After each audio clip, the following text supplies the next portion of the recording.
سلامتی ہے، سلامتی ان آنکھوں پہ جو ہدایت پہ نظریں جمائے بیٹھی ہیں، ان کانوں پہ جو ذکر خیر کے منتظر رہتے ہیں اور ان قدموں پہ جو ہدایت کی راہ پہ گامزن ہیں۔ السلام علیکم ورحمۃ اللہ وبرکاتہ۔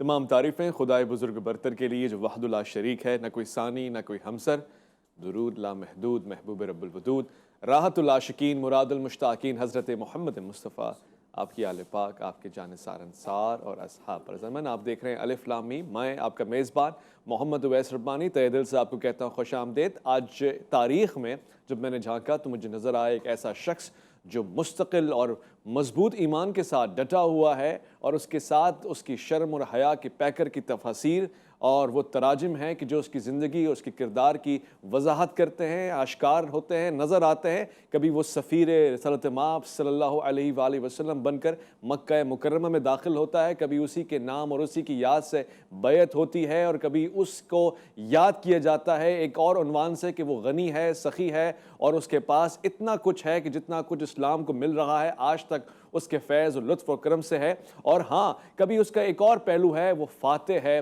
افریقہ کا، وہ فاتح ہے اور وہ حملہ کرنے والا اسپین کے اوپر، وہاں اسلام کا جھنڈا لہرانے میں ایک حصہ ڈالنے والا، ایک ایسا شخص کہ جس نے خود طرابلس میں ایک لشکر کشائی کی اور اس کو اللہ تعالیٰ نے وہاں فتح نصیب فرمائی، ایک ایسا شخص جس نے 12 سال خلافت کی ذمہ داری اٹھائی اور خلافت راشدہ کہلائی، ایک ایسا شخص جو نور کے بھی 2 حصے رکھتا ہے اور ہجرت کے بھی 2 حصے رکھتا ہے، جس کو یہ شرف بھی حاصل ہے کہ اس نے حبشہ کی جانب بھی ہجرت کی اور مدینہ منورہ کی جانب بھی ہجرت فرمائی، ایک ایسا شخص جس کو دامادی پیغمبر کا بھی شرف حاصل ہے اور اسی نسبت سے اس کو ذو نورین فرماتے ہیں، ایک ایسا شخص کہ جس کی شرم و حیا کے حوالے سے رسالت مآب صلی اللہ علیہ وآلہ وسلم بارہا بیان فرما رہے ہیں۔ میں سلام بھیجتا ہوں اور آج کے دن میں اور میرے مہمان یاد فرما رہے ہیں جناب حضرت عثمان بن عفان رضی اللہ تعالیٰ عنہ کو۔ میں آج کے اس پروگرام پہ لب کشائی کرنے کے لیے، سوال جواب کی اس خوبصورت سی نشست کو مزید مزین کرنے کے لیے خوش آمدید کہنا چاہتا ہوں۔ ہمارے ساتھ تشریف فرمائیں مفتی اسحاق مدنی۔ السلام علیکم ورحمۃ اللہ۔ وعلیکم السلام ورحمۃ اللہ۔ حضور والا کیسے مزاج؟ الحمدللہ ماشاءاللہ۔ میں خوش آمدید کہوں گا اور آپ سے استفسار کروں گا۔ ہمارے ساتھ تشریف فرمائیں، بہت ہی پیارے، میں آپ کو خوش آمدید کرنا چاہتا ہوں اس موضوع پہ لب کشائی کرنے کے لیے اور ان تاریخی حقائق کو ہم تک پہنچانے کے لیے ڈاکٹر مفتی نثار اختر صاحب۔ السلام علیکم ورحمۃ اللہ۔ وعلیکم السلام۔ کیسے مزاج ہے؟ حضور، ہم جب نگاہ ڈالتے ہیں حضرت ذو نورین کی شخصیت کے اوپر، کیا چیز ہے جو ہمیں نمایاں نظر آتی ہے؟ یعنی سورج اور چاند اور کرنوں میں بھری اس محفل میں ایک ایسا شخص بھی ہے کہ جس کے پاس شرم بھی ہے، سخاوت بھی ہے، ایمانداری بھی ہے اور عدالت بھی ہے، اعتدال بھی ہے۔ یہ کیا انوار ہیں جو نمایاں نظر آتے ہیں؟ بسم اللہ الرحمن الرحیم۔ اللہم رب اشرح لی صدری ویسر لی امری واحلل عقدۃ من لسانی یفقہوا قولی واجعل لی وزیرا من اہلی۔ بہت شکریہ اویس ربانی صاحب۔ اللہ تبارک و تعالیٰ اس ذکر خیر کو اپنی بارگاہ میں قبول فرمائے اور پیکر شرم و حیا کا صدقہ اللہ تعالیٰ ہمیں بھی اس دور پرفتن میں دولت شرم و حیا عطا فرمائے۔ حضرت سیدنا عثمان بن عفان رضی اللہ تعالیٰ عنہ، آپ کے نام کے ساتھ ہم جب ذکر کرتے ہیں تو عثمان غنی ذکر کیا جاتا ہے۔ ظاہر ہے کہ اللہ تبارک و تعالیٰ نے 2 اعتبار سے، ایک اس کو غنی بھی پڑھا جاتا ہے، اس کو غنا بھی پڑھا جاتا ہے۔ غنا اس اعتبار سے کہ طبیعت میں اتنی سمجھے کہ استغنائی کیفیت ہے کہ سب کچھ حضور اکرم صلی اللہ تعالیٰ علیہ وآلہ وسلم کی بارگاہ میں پیش کر کے مجاہدین کے لیے بھی اللہ تبارک و تعالیٰ کی رضا کے طلبگار ہوتے ہیں۔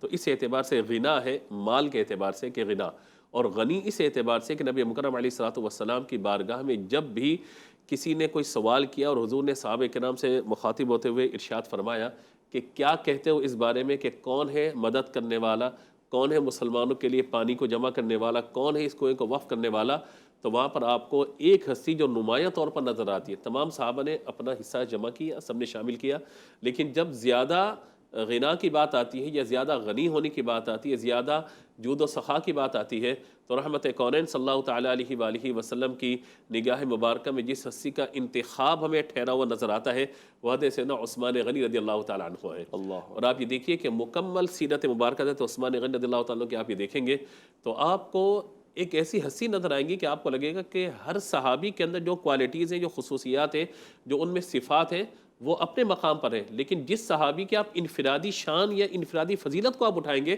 وہ اپنے اعتبار سے اپنے اندر انڈیویجول ایسی کیفیات میں نظر آئے گا، آپ کو لگے گا سب سے افضل یہی ہے۔ جی جی آپ کسی بھی صحابی کی بات کر لیں، چاہے وہ ہم یوں کہیں کہ بدری اصحاب ہوں، فتح مکہ سے قبل اسلام قبول کرنے والے، فتح مکہ کے بعد اسلام قبول کرنے والے، اجر و ثواب کا تفاوت اللہ تعالیٰ نے خود قرآن پاک میں بیان فرما دیا. لیکن آپ یہ دیکھیے کہ کوئی نہ کوئی خوبی، کوئی نہ کوئی صلاحیت ان کی ایسی ہوتی ہے جو باقیوں سے ان کو الگ اور ممتاز کر دیتی ہے. سبحان اللہ. آپ نے سرنامہ کلام میں چند چیزوں کا ذکر کیا، یعنی آپ کی کنیت کا اگر ہم ذکر کریں تو ابو عمر یہ آپ کی کنیت ہو گئی، غنی یہ آپ کا ایک لقب ہو گیا. اسی طریقے سے صاحب الہجرتین، حبشہ کی طرف بھی ہجرت کرنے والے ہیں اور آپ مدینہ منورہ کی طرف بھی ہجرت کرنے والے ہیں.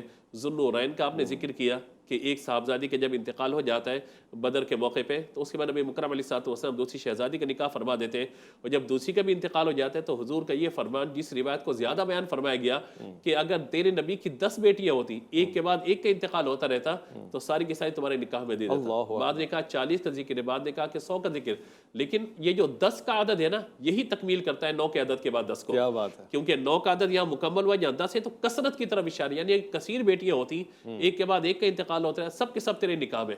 آج میں بسد احترام معاشرتی رویوں پہ بات کرتے ہوئے بات عرض کروں کہ ایک گھر میں کسی بچے کا نکاح کر دیا جاتا ہے نا، اس کے دوسرے بھائی کا رشتہ لینے کے لیے جاتے ہیں دوسری بہن کے لیے، کہتے ہیں نہیں بھائی ایک بچی دے دی بس کافی ہے اتنا. میرے آقا علیہ الصلوۃ والسلام کی شان دیکھیے کہ ہستی کیا ہے حضرت عثمان غنی کہ نبی مکرم علیہ الصلوۃ والسلام ایک شہزادی، پھر ان کے انتقال کے بعد دوسری شہزادی کا نکاح، اور پھر فرمائے کہ اگر 10 ہوتی، کیونکہ سیدہ کائنات کا نکاح حضرت علی سے ہو چکا رضوان اللہ تعالیٰ علیہ مجمعین، تو فرمایا کہ اگر ہوتی تو پھر دوبارہ تمہارے نکاح میں دے دیتا. تو یہ خصوصیت اور یہ شان ہے آپ کی. اسی طریقے سے آپ یہ دیکھیے کہ خریدار جنت ہونا آپ کا، یہ بھی وصف وہ ہے کہ جو آپ کو تمام صحابہ کرام علیہم رضوان سے ممتاز کرتا ہے. یعنی جب بھی بات ہے کہ اس عمل کو کوئی اختیار کرے گا اس کو جنت ملے گی، آپ کو صدیق اکبر رضی اللہ تعالیٰ عنہ بھی نظر آئیں گے، حضرت عمر بھی نظر آئیں گے، دیگر اصحاب بھی نظر آئیں گے، مولانا مرتضیٰ شیر خدا بھی نظر آئیں گے، اور حضرت عثمان غنی اس صف میں آپ کو سب سے اول نظر آئیں گے. سبحان اللہ. چاہے وہ جیش عسرت کا ذکر آ جائے، تفصیلی بات آگے ہو جائے گی انشاءاللہ، بیر روما کا ذکر آ جائے، تفصیلی بات آگے ہو جائے گی انشاءاللہ. جب ظاہر ہے کہ یہ عقدے کھلیں گے تو ایک ایک چیز کے اندر، اور پھر سفیر رسول کا آپ نے ذکر کیا، ہر موقع پہ آپ کو نظر آئے گا کہ نگاہ مصطفیٰ علی تحیت و ثنا میں اگر کسی ہستی کا انتخاب نظر آتا ہے ہمیں بڑے بڑے معاملات کے لیے، تو حضرت عثمان غنی رضی اللہ تعالی عنہ کی ذات پر آپ کی نگاہ انتخاب ٹھہرتی ہے کہ یہ عثمان غنی ہے کہ جن کو اس کام کے لیے منتخب کیا جانا چاہیے. سبحان اللہ. ڈاکٹر صاحب ہم جب شہادت کی بات کرتے ہیں، مطلوب مقصود مومن ہے اور یہ ایک میراث ہے، اور اس کی عظمتوں کو ابھی ہم نہیں پہنچ سکے. اللہ کے رسول صلی اللہ علیہ وآلہ وسلم نے جناب اسد اللہ و اسد الرسول جناب حضرت امیر حمزہ کے لیے فرمایا کہ یہ شہادت کا مقام، پھر ان کے لیے وہ جو عزت اور وہ معرفت کا سفر اور پھر وہ نظام اہتمام کرنا. مگر ایک مقام پہ اس پہاڑ کے اوپر جناب عثمان کی طرف اشارہ کر کے بتایا کہ شہید ہیں.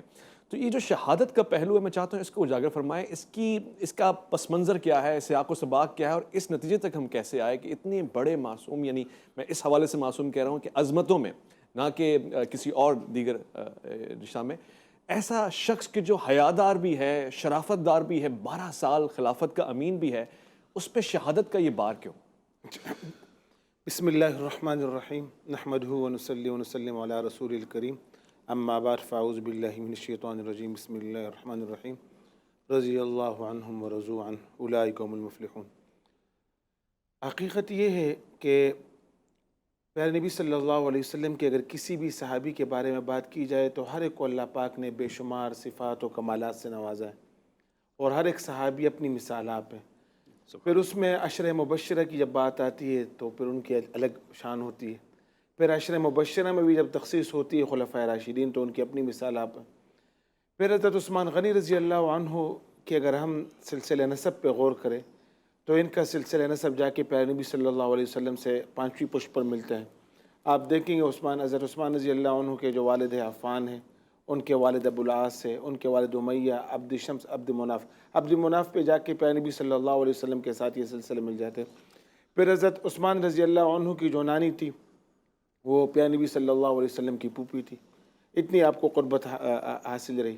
پھر جس طرح پیارے نبی صلی اللہ علیہ وسلم کے داماد ہونا، پھر اس طرح داماد ہونا کہ ذی النورین، کہ کسی بھی امتی کو اتنا بڑا اعزاز اور اتنا بڑا مقام حاصل نہیں. پھر حضرت عثمان غنی رضی اللہ عنہ سے پیارے نبی صلی اللہ علیہ وسلم کی خاص محبت تھی. اس محبت کی ایک دو مثالیں، جس طرح پیارے نبی صلی اللہ علیہ وسلم نے تبوک کے مقام پہ ہاتھ اٹھا کے دعا کی کہ یا اللہ میں عثمان سے راضی ہوں، آپ ان سے راضی ہو جائیں. یہ کتنی بڑی بات ہے. پھر دوسری جگہ اسی میدان پہ جب حضرت عثمان رضی اللہ عنہ نے کچھ تعاون پیارے نبی صلی اللہ علیہ وسلم کے اپیل پہ پیش کیا تو پیارے نبی صلی اللہ علیہ وسلم نے وہاں پہ یہ دعا دی کہ اس عمل کے بعد عثمان کو کوئی بھی چیز نقصان نہیں پہنچا سکتا. صحیح. پھر عثمان رضی اللہ عنہ کو پیارے نبی صلی اللہ علیہ وسلم نے دنیا میں ہی جنت کی بشارت دی. کئی ساری ایسی صفات تھی، ایسی کوالٹی تھی، ایسی تخصیص تھی جو حضرت عثمان غنی رضی اللہ عنہ کو حاصل تھی. اور آپ نے جس طرح آغاز میں کچھ مثالیں دی کہ ہر فیلڈ میں وہ ہر فن مولا تھے. صحیح. یہ شہادت کی جہاں تک بات ہے یہ خود ایک عظیم مقام ہے، عظیم رتبہ ہے، اور یہاں تک کہ باقاعدہ اس کے لیے اس کی طلب کرنے کی دعا کی گئی ہے اور کہا کہ شہادت طلب کرنی چاہیے. تو یہ ایک مقام ہے اور مرتبہ ہے. یہ اتنا بڑا مرتبہ ہے کہ اللہ رب العزت نے قرآن مجید میں اس مرتبے کو انبیاء کے مرتبے کے ساتھ ذکر کیا. وَمَن يُطِعِ اللَّهَ وَالرَّسُولَ فَأُولَٰئِكَ مَعَ الَّذِينَ أَنْعَمَ اللَّهُ عَلَيْهِم مِّنَ النَّبِيِّينَ وَالصِّدِّيقِينَ وَالشُّهَدَاءِ وَالصَّالِحِينَ. بے شک. تو یہ کتنا بڑا عظیم مرتبہ ہے. پھر یہ ایک ایسا مرتبہ ہے کہ اللہ رب العزت کی طرف سے جس کے نصیب میں لکھا ہوتا ہے تو وہ اس کو ملتا ہے. تو حضرت عثمان غنی رضی اللہ عنہ کے نصیب میں تو اللہ رب العزت کی طرف سے یہ فیصلہ تھا کہ آخر میں یہ ہونا ہے. اور اس کے بارے میں باقاعدہ پیارے نبی صلی اللہ علیہ وسلم نے آپ کو پہلے سے یہ بات بتائی تھی کہ آپ کو جو ہے خلافت کی قمیص پہنایا جائے گا اور آپ نے اس کو نہیں اتارنا ہے یہاں تک کہ آپ مجھ سے ملو. اللہ. اب وہ مقام اور مرتبہ اگرچہ اس مقام اور مرتبے سے پہلے ہی جنت کی خوشخبری وہ، لیکن وہ جو اتنی کوالٹی اتنی صفات تھی تو اللہ رب العزت کو یہی منظور تھا کہ آخر میں ایک ایسی صفت ہو کہ وہ تاکہ کچھ بھی باقی نہ رہے، سب چیز پوری ہو جائے. تو یہ ایک برداشت بھی ہے. میں کہتا ہوں کہ آپ کی شخصیت میں جہاں آپ بحیثیت مطیع فرمانبردار رسالت مآب صلی اللہ علیہ وآلہ وسلم آپ نظر آئے، دیگر غزوات میں نظر آئے، بطور سفیر نظر آئے، وہاں پہ خلیفہ کی حیثیت میں بھی مطیع اور فرمانبردار نظر آئے کہ رسالت مآب صلی اللہ علیہ وآلہ وسلم سے جو محبت ہے، جو ان سے عہد ہے، اور پھر قرآن کے ساتھ جو وابستگی ہے شہادت کے اس پہلو پہ. میں عزیزوں ایک وقفے کی طرف جا رہا ہوں، مگر میں آپ کو بڑے تحامل کے ساتھ یہ بتا رہا ہوں کہ یہ جو میں آپ کو شہادت حضرت عثمان رضی اللہ تعالی عنہ کی گفتگو کر رہا ہوں، دراصل میں یہ کربلا کا دروازہ آپ کے سامنے کھول رہا ہوں کیونکہ یہاں سے آغاز ہو رہا ہے اور یہ تاریخ آگے جا کے آپ کو بتائے گی. یہی سلسلہ ہے کہ جب ایک ایسے پیارے انسان کے خلاف احتجاج ہو اور اس کو پھر ایک ریاٹ یعنی کیوس میں بدل دیا جائے تو پھر امت اسی نتیجے پہ آتی ہے کہ اللہ کے رسول کے گھر تک آ جائے. میں مختصر وقفہ لے رہا ہوں، لوٹ کر آؤں گا. الف لام میم میں آپ کا انتظار ہے.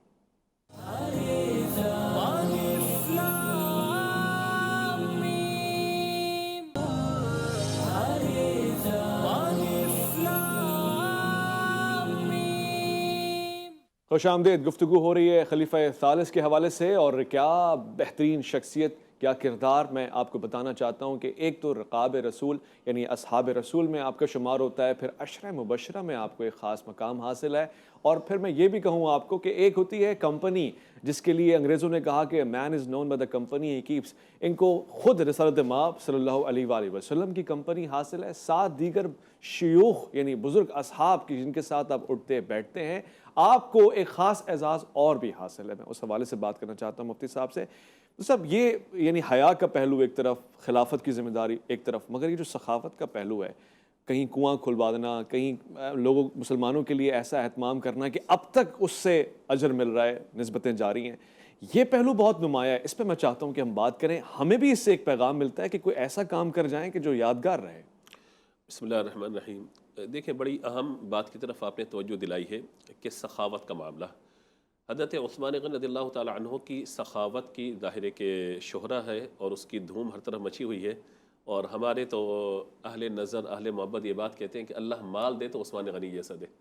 کہ جو مال اسلام پر خرچ ہو، اسلام کی راہ میں خرچ ہو، کیونکہ مال کو جتنا بھی جمع آپ کر لیں گے وہ مال یا تو آپ اس مال سے اپنی آخرت کو بہتر کریں گے یا دنیا کو بہتر کریں گے، یا چھوڑ کے جائیں گے تو پھر ورثاء کے لیے سوائے جھگڑے کے کچھ اور بھی حاصل نہیں ہوگا. تو یہ مال جو اللہ تبارک و تعالی نے حضرت عثمان غنی رضی اللہ تعالیٰ عنہ کو عطا فرمایا نا، اور یہ بھی دو چیزیں یہاں پر بڑی اہمیت کے حامل ہیں. مال فی نفسی ہی برا نہیں ہے. اگر مال کمانا فی نفسی برا ہوتا تو حضرت صدیق اکبر کتنے بڑے تاجر، حضرت عبد الرحمن بن عوف ہجرت مدینہ کے بعد خود بازار کا رخ کرتے ہیں تجارت کے لیے. حضرت عثمان رضی اللہ تعالیٰ عنہ کو نبی مکرم علیہ الصلوۃ والسلام نے حدیبیہ کے موقع پہ جو پیغام امن دے کر بھیجا تھا، اس کی وجہ کیا تھی؟ کیونکہ آپ تاجر تھے اور آپ کے تجارتی مراسم تھے، اور قریش سے جو تجارتی آپ کے تعلقات ہیں اس کے سامنے کہ اگر کسی اور کو بھیجیں گے ہو سکتا ہے کہ وہ مالی طور پر کمزور ہو اور وہ بات کرنے میں جو ہے وہ مناسب محسوس نہ ہو، تو عثمان جو ہے یہ بات کرنے میں زیادہ بہتر ہے. کیوں؟ کیونکہ کاروباری تعلقات ہیں. آج دنیا اس نتیجے پر پہنچ چکی کہ بھائی معیشت آپ کی بہتر ہے تو آپ کا ملک بہتر ہے. سارا جھگڑا معیشت کا ہے. اگر معیشت آپ کی بہتر ہے تو ملک بہتر ہے. میرے آقا صلی اللہ تعالیٰ علیہ وآلہ وسلم نے سب سے پہلے مدینہ منورہ میں جا کر لوگوں کی کیفیات کو دیکھا کہ کیا ہے. جہاں مواخات مدینہ ہمیں نظر آتی ہے، وہاں نبی مکرم علیہ الصلوۃ والسلام نے جہاں ان کے لیے رہنے کا، کھانے پینے کا انتظام فرمایا، وہیں ان کے لیے میٹھے پانی کا اہتمام فرمایا. اور میٹھے پانی کے لیے بھی ایک ہی کنواں تھا یہودی کا، بیر روما.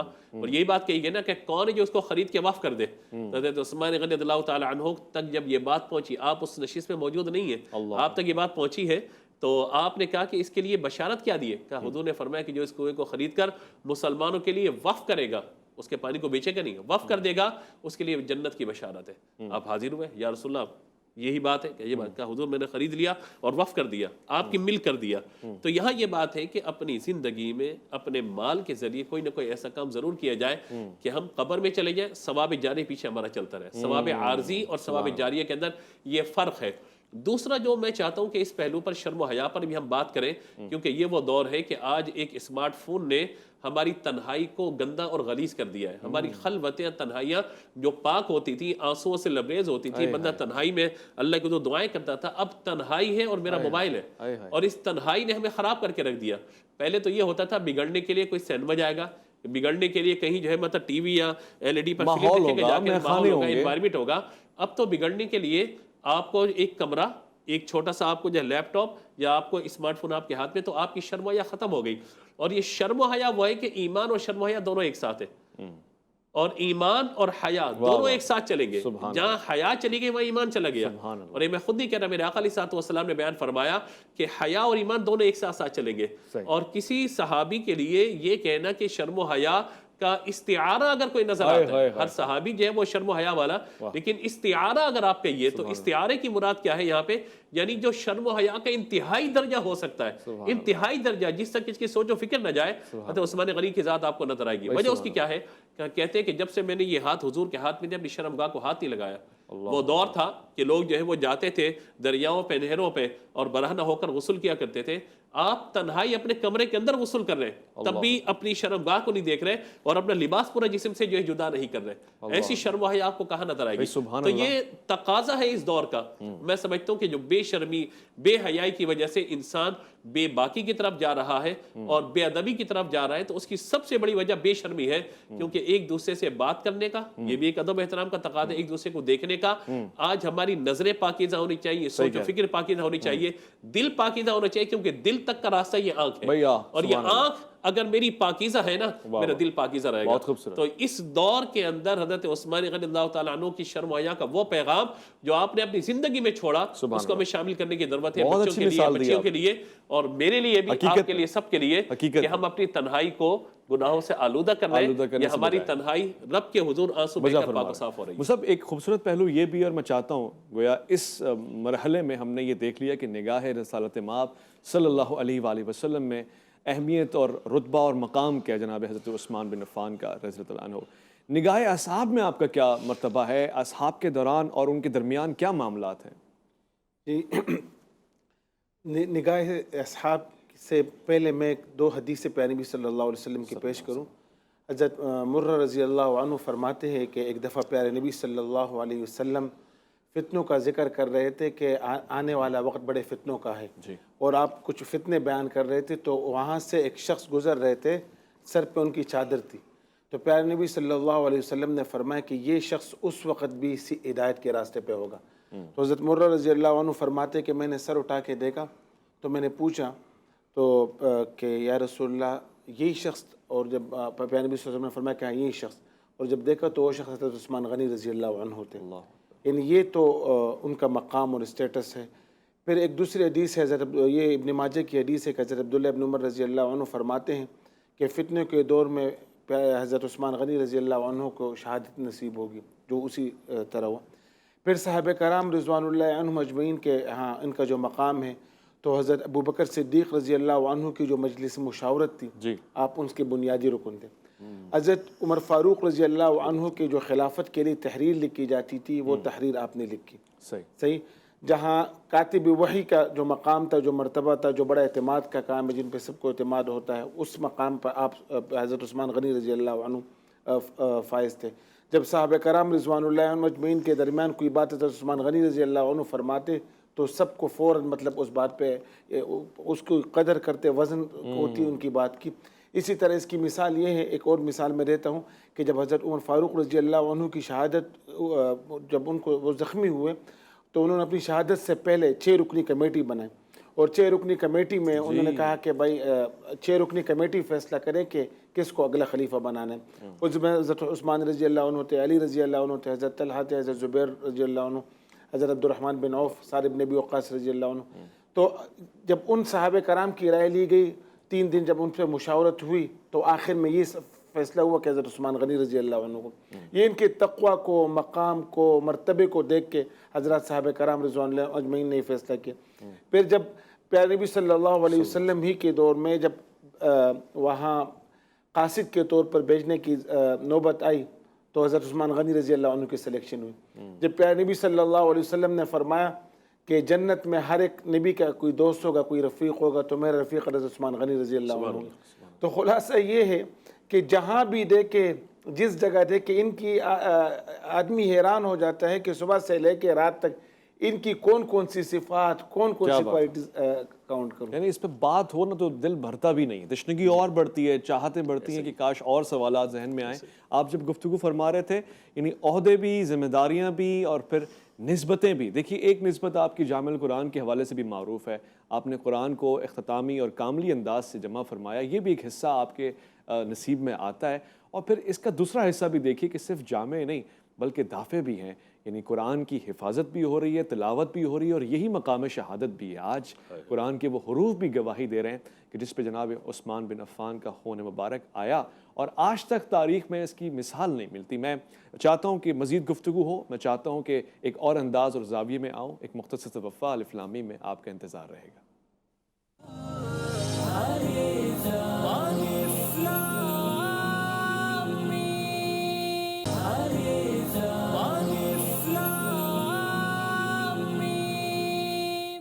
ضمن خوش آمدید کہوں گا آپ کو، اور پروگرام چونکہ ذی الحجہ کی اس خاص ساعتوں کی نسبت سے ہو رہا ہے، میں چاہتا ہوں کہ بغیر تفریق کیے اور بغیر تقابل کیے ہم جس کے لیے جو خیر گفتگو کر سکتے ہیں ہمیں اپنا کردار ادا کرنا چاہیے۔ واضح کر دوں کہ اس میں حد درجہ ہم نے کوشش کی ہے کہ کوئی تاریخ کا تقابل نہ رہے۔ آپ جس وقت یہ پروگرام دیکھ رہے ہیں، انہی وقتوں میں ہم نے کوشش کی ہے کہ ذی الحجہ کی ہر خوشی کو سیلیبریٹ کیا جائے، ساعتوں کو عبادتوں میں بدلا جائے اور نعمتوں میں شمار کیا جائے۔ وہاں پہ جناب حضرت عثمان بن عفان کی شخصیت کو یاد کرنے کی وجہ بھی یہی ہے کہ ہم ان کی اس تاریخی، بلکہ میں کہوں گا کہ ایک معیاری شخصیت کو اپنے اندر اتاریں۔ مفتی صاحب نے شرم و حیا کے حوالے سے گفتگو کی۔ آج کے دور میں، آج کے معاشرے کا سب سے بڑا تقاضا ہی شرم و حیا ہے۔ ایک اور پہلو میرے پاس، میں علامہ صاحب سے اور آپ سے گزارش کرنا چاہتا ہوں کہ جو شہادت تک کی نوبت ہے، میں حیران ہوں کہ کیوں، کیسے، اور وہ بھی ایک ایسے انداز میں کہ حج کے دن ہے، حاجی آئے ہوئے ہیں، اور یہ حاجی تو اللہ کے راستے میں نکلتے ہیں، زیادہ سفر لے کر آتے ہیں، اللہ کے گھر کی زیارت کرتے ہیں۔ یہ جناب حضرت عثمان کے گھر کیسے آ گئے، محاصرہ کیسے کر لیا، اور ہوا کیا؟ بسم اللہ الرحمن الرحیم۔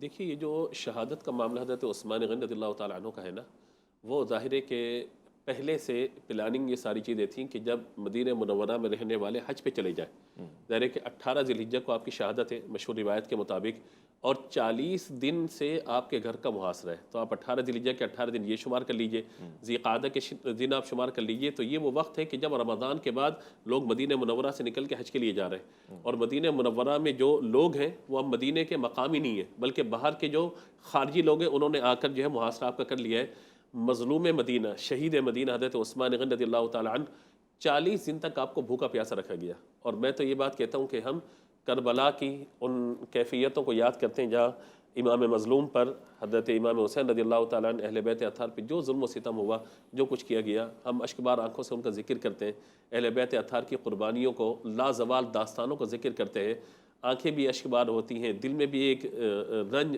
غم اور جو ہے وہ افسوس کی کیفیت ہوتی ہے۔ لیکن جب حضرت عثمان غنی رضی اللہ تعالیٰ کا ذکر ہم کرتے ہیں نا، وہاں 3 دن کے بھوکے پیاسے، تقابل نہیں ہے، لیکن وہ 3 دن کی بھوک و پیاس ہمیں رنجیدہ کر دیتی ہے، یا 40 دن کا بھوکا پیاسا، اور وہاں پہ 72 افراد اگر ہیں تو یہاں تنہا حضرت عثمان رضی اللہ تعالیٰ عنہ ہے، اور آپ کو شہید کرنے کے در پہ ہیں۔ اور پھر آپ یہ دیکھیے کہ اس ہستی کے گھر پر پہرہ دینے کے لیے حضرت علی رضی اللہ تعالیٰ عنہ اپنے دونوں شہزادوں کو بھیج دیتے ہیں۔ تو یہ آپ دیکھیے کہ کیسا معاملہ ہے کہ پہرہ دے رہے ہیں، ساری چیزیں ہیں، لیکن رات کے وقت میں 40 دن کے بعد جب آپ رات کو قرآن کی تلاوت کر رہے ہیں، خواب میں حضور اکرم صلی اللہ تعالیٰ علیہ وآلہ وسلم کی زیارت سے مشرف ہوتے ہیں، اور جامع القرآن کامل الحیاء والایمان حضرت عثمان رضی اللہ تعالیٰ عنہ، جنہوں نے قرآن پاک کو جمع کر کے کتابی شکل میں لوگوں تک پہنچایا، اور آج تک ہم اسی قرآن پاک کی تلاوت ہم کر رہے ہیں، ایسا بڑا انقلابی کام کرنے والا شخص بھی 40 دن کے روزے کے بعد، اب افطاری کے وقت قریب ہے، حضور نے خواب میں فرمایا کہ افطاری تم نے ہمارے ساتھ کرنی ہے، اب قرآن کی تلاوت ہے، کیونکہ دائرے کا اندازہ ہو گیا کہ اب شہادت کا وقت آ گیا، تو اب شہادت کا وقت سب سے بہترین کام کیا ہو سکتا ہے؟ یا تو نماز ہوگی یا تلاوت ہوگی۔ یہی ہمیں کربلا میں نظر آتے ہیں، یہ حضرت عثمان غنی کی ذات پہ نظر آ رہا ہے، کیونکہ حضور سے فیض یافتہ صحابہ بھی، اہل بیت اطہار بھی ہیں، اور یہ 2 ہی چیزیں ہیں نا، کہ قرآن اور نماز، یہ 2 چیزیں ہی ہیں کہ جب آپ نماز پڑھ کے فارغ ہوتے ہیں، قرآن کی تلاوت کر رہے ہیں، تو آ کر آپ پر حملہ کیا جاتا ہے، داڑھی شریف آپ کے خون سے تر ہوتی ہے، اور خون کے قطرے نکلتے ہیں، گرتے ہیں، فَسَيَكْفِيكَهُمُ اللَّهُ وَهُوَ السَّمِيعُ الْعَلِيمُ۔ یہ سورۃ البقرہ کی آیت مبارکہ پہلے پارے کا اختتامی صفحہ جب ہے کہ فَسَيَكْفِيكَهُمُ اللَّهُ، اللہ تبارک و تعالیٰ تمہارے لیے کافی ہے، وَهُوَ السَّمِيعُ الْعَلِيمُ، وہی سننے والا جاننے والا ہے۔ تو اس کیفیت میں آپ کی شہادت ہوتی ہے، اور یہ خبر میرے آقا علیہ الصلوۃ والسلام بہت پہلے دے چکے ہیں، جیسے کہ روایت بیان ہوئی، اور اس سے پہلے کی ایک روایت یہ کہ حضور جب احد پہاڑ پہ تشریف لے گئے تو احد پہاڑ نے حرکت کی، تو حضور نے اپنی ایڑی ماری، فرمایا کہ اسکن اے احد، ٹھہر جا، تجھ پر ایک نبی، ایک صدیق و شہیدان، 2 شہید موجود ہیں، اور وہ شہید کون تھے؟ حضرت عمر فاروق اعظم رضی اللہ تعالیٰ، حضرت عثمان غنی رضی اللہ تعالیٰ۔ تو یہ آپ کی شہادت کا وہ اس کے لیے ایک سوال یہ ہے کہ وہ جو لوگ ہیں جن کو ہم کچھ بھی کہیں، یعنی ایک جماعت ہے، ان کا کوئی تشخص تعین ہو سکا کہ یہ افراد اس میں؟ میں ایک روایت بیان کر دیتا ہوں آپ کو۔ فرمایا گیا کہ مسلمانوں کی تلواریں حضرت عثمان غنی کی شہادت پہ باہر نکلی ہیں، سمجھداروں کے لیے بات ہے، مسلمانوں کی تلواریں حضرت عثمان غنی کی شہادت پہ باہر نکلی ہے، اور آج تک اندر نہیں گئی۔ ایک تلوار دوسرے تلوار کو قتل کر رہی ہے، اور اگر آج کسی کی تلوار یا کسی کی گولی دوسرے کو قتل نہیں کر لی نا، وہ اپنی زبان کے تیروں سے دوسرے کے دل کو چھلنی کر رہا ہے۔ یعنی یہ جو ظلم و ستم اس وقت شروع ہوا، کلمہ گو لوگوں کا مدینہ منورہ سے شروع ہوا، اور پھر کربلا کے اندر آپ یہ دیکھ لیجئے کلمہ گو ہی ہے، ہر طرف آپ کو اگر کوئی نظر آئیں گے مسلمان آپس میں لڑتے ہوئے، کبھی سیاست کے نام پہ، کبھی مذہب کے نام پہ، کبھی نسل کے نام پہ، کبھی رنگ کے نام پہ، کبھی خطے کے نام پر، اگر آپس میں لڑتے ہوئے آپ کو نظر آئیں گے تو مسلمان ہو گئے۔ تو شہادت عثمان غنی نے ہمیں یہ پیغام بھی دیا ہے کہ اب وقت آ گیا کہ تلواروں کو اندر رکھ دیا جائے، اب وقت آ گیا کہ تلوار کو اندر ہم ایک دوسرے کے خلاف دوبارہ کھڑے ہو جائیں، گریباں نہ ہو جائے۔ ڈاکٹر صاحب یہی سوال آپ کی طرف ایک مختلف انداز سے، یعنی ہم جب کربلا سے اگر تقابل نہ بھی کریں، ایک مثال کے طور پہ کہ کربلا میں ایک ایک شخص نے جو کردار ادا کیا نام کے ساتھ ہمارے پاس ہے، یہ تھا وہ تھا، یزید سے لے کر ابن زیاد اور سے لے کر شمر تک، مگر قاتلان جناب عثمان رضی اللہ عنہ کے کوئی نام نظر نہیں آتے، اس کی وجہ کیا ہے؟ دیکھیں اس کے بارے میں اگرچہ کوئی زیادہ تفصیل نظر نہیں آتی، لیکن جیسے مفتی صاحب نے آپ کو فرمایا کہ حقیقت میں اسی طرح ہوا ہے۔ پھر اس میں ایک شخص کا نام آتا ہے، عبداللہ ابن سبا کا نام آتا ہے کہ یہ چال انہوں نے چلی تھی، اور وہ مطلب اس کے بارے میں مختلف باتیں کہی جاتی ہے، اور انہوں نے گورنر کے نام خط لکھ کے دوسرے افراد کے نام انہوں نے پروپیگنڈا کرنے کی کوشش کی، مختلف قسم کے اعتراضات اٹھائے۔ حضرت عثمان غنی رضی اللہ عنہ نے ہر اعتراض کا جو ہے نا معقول جواب دیا، لیکن اس کے باوجود بھی وہ نہیں رکا، اور یہ باقاعدہ ایک پلاننگ کی، سازش کی، چونکہ اسلام خوب پھیل چکا تھا، اسلام پھیل رہا تھا، یہاں پہ کوئی داغ نظر نہیں آ رہا تھا، اور روزانہ کی بنیاد پہ اسلام کو ترقی مل رہی تھی، تو اس کے لیے ایک ایسے ایام کا انتخاب کیا گیا کہ وہ ایام ہی ایسے ہو کہ لوگ حج کے افعال میں مصروف ہو، لوگ اس طرف چلے جائے، اور پیچھے یہ مطلب نقصان پہنچایا گیا۔ لیکن یہاں اصل چیز یہ ہے، جو مطلب اصل پیغام یہ ہے کہ کیا جس نے بھی وہ واضح ہے، کون ہے، کس طرح واضح ہے، لیکن اس سے ہمیں کیا میسج ملتا ہے؟ ہمیں مطلب یہ میسج ملتا ہے کہ مطلب ذوالحجہ کا مہینہ ہے، حضرت عثمان غنی رضی اللہ عنہ کی شہادت کے دن ہے، ایسے موقع پہ ہم حضرت عثمان غنی رضی اللہ عنہ کی زندگی کو اٹھائے، ان کو پڑھے. عموماً مطلب ویسے یہ زیادتی نہیں ہے جناب حضرت عثمان کے ساتھ کہ آج ہمیں ان کے قاتلوں کے بھی نام نہیں پتہ، یہ بھی نہیں پتہ کہ کون لوگ تھے. یعنی اگر ایک بڑی جماعت تھی تو ہمیں 5-6 نام بھی نہیں پتہ. یہ زیادتی اور ہمارا مطالعہ ہے یا پھر ہم سے چھپایا گیا ہے؟ حضرت یہ اس سے مطلب یہ زیادتی اپنی جگہ، اس سے بڑی زیادتی یہ کہ حضرت عثمان غنی رضی اللہ عنہ کی خدمات اور کردار بھی لوگوں کو پتہ نہیں ہے. کسی سے اگر آپ پوچھیں کہ حضرت عثمان غنی رضی اللہ عنہ کو غنی کیوں کہتے ہیں، ان کی سخاوت کیا ہے، اتنے بڑے سخی کہ تبوک کے میدان میں جو ہے وہ 1000 اونٹ پیش کر رہے ہیں. دوسرے ابن اسحاق کی روایت کے مطابق 1000 اونٹ اور 1000 دینار، جس پہ پیارے نبی صلی اللہ علیہ وسلم دعا فرما رہے کہ یا اللہ میں عثمان سے راضی ہوں، آپ راضی ہو جا. پھر جو وہ صحابی جو مدینہ میں مشکل وقت میں کنواں وقف کر رہے ہیں، وہ صحابی جو ابوبکر صدیق رضی اللہ عنہ کے دور میں مشکلات کے وقت میں جو ہے نا 1000 اونٹوں پہ آیا ہوا غلہ لوگوں کے درمیان مفت تقسیم کر رہے. باوجود یہ کہ مورخین کہتے ہیں کہ اس دور میں بڑے بڑے تاجر کی ڈیمانڈ تھی کہ یہ ہمیں دی جائے، لیکن آپ نے وہ صدقہ کیا. وہ صحابی جس کے حیا اس لیول پر تھا کہ پیارے نبی صلی اللہ علیہ وسلم کے مبارک الفاظ ہے کہ فرشتے بھی ان کے حیا سے شرم. یہ ساری باتیں جو آپ بتا رہے ہیں ہم تک تو بعد میں پہنچی ہیں، اس وقت کے لوگوں میں تو پہلے پہنچی ہوں گی. جی میں یہ جاننا چاہتا ہوں، اور آخری میرے پاس منٹ ہے، امہات المومنین کا کیا کردار تھا اس کی مذمت میں؟ کس کس بیان کو ہم لے سکتے ہیں اور کوٹ کر سکتے ہیں اس واقعے کی مذمت میں؟ اصحاب رسول اور امہات المومنین کا کیا کہنا ہے؟ دیکھیے امہات المؤمنین رضوان اللہ عنہم اجمعین جو مطلب اس وقت موجود تھی، انہوں نے تو اس کے بارے میں جو مطلب روایت میں جو بات ملتا ہے ان کے بارے میں برا کہا، یہ کام برا ہوا، صحیح نہیں ہوا. پھر اس روایت میں کہ پیارے نبی صلی اللہ علیہ وسلم کی بیٹی ام کلثوم رضی اللہ عنہ حضرت عثمان غنی رضی اللہ عنہ کی شہادت کے وقت موجود تھی. اچھا. دوسرے صحابہ کرام کے بارے میں بھی مختلف روایات ہیں، انہوں نے بھی اس پہ آواز اٹھائی تھی.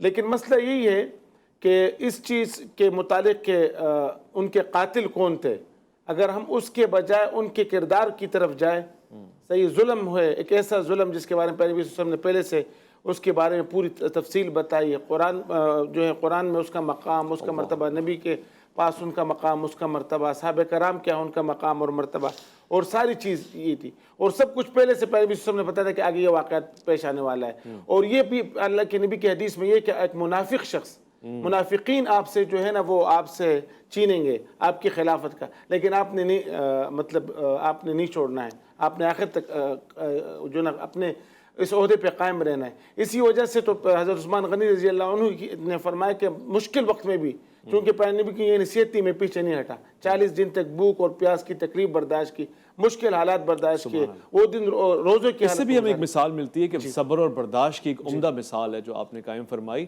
اور پھر اس میں تحمل بھی ہے، بردباری بھی ہے. اور پھر یہ بھی دیکھیے نا کہ وہاں سے تو چلو تلواریں اٹھ رہی ہیں، یہاں سے کوئی ایسا حکم صادر نہیں ہوا جس سے بغاوت یا پھر آپسی معاملات انتہائی انتشار کا شکار ہو. میں شکریہ کہنا چاہتا ہوں ڈاکٹر مفتی نثار اختر صاحب آپ کو، میں شکریہ کہنا چاہتا ہوں مفتی اسحاق مدنی صاحب آپ کو.